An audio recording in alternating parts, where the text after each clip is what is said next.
निर्वाचन पूर्व सांबादिक सम्मेलन कर कांग्रेस अनुसूचित जाति विभाग कांग्रेस राज्य में सरकार गढ़िले राज्य में समस्त भूमिहीन दलित और आदिवासी मानू जमी जोगाई देवा सहित बासगृह भी जोगाई दिज्व प्रतिश्रुति दि सरकार आर्थिक अनग्रसर परिवार पर जमी किणी जोगाई देवे अनुसूचित जाति वर्गर लोक तुरंत न्याय प्रदान पर कमिशन गठन कर आर्थिक विकास पर अनुसूचित जाति अर्थ निगम को क्रियाशील कर ऋण प्रदान सुविधा कर सरकार गढ़िबार 100 दिन भितर पेशा आईन नियम प्रणयन कर लागू कर सांबादिक सम्मेलन कर प्रतिश्रुति दी।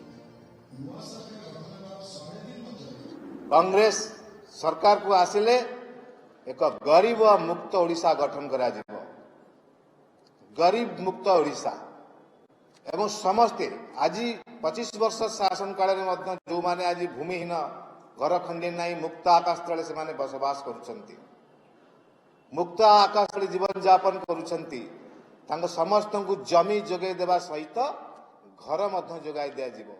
आवश्यक पड़िले यदि सरकारी जमीर से स्थान अभाव हुए अन्य जगह जमी किणा ही से मानू जोगाई दिज्व।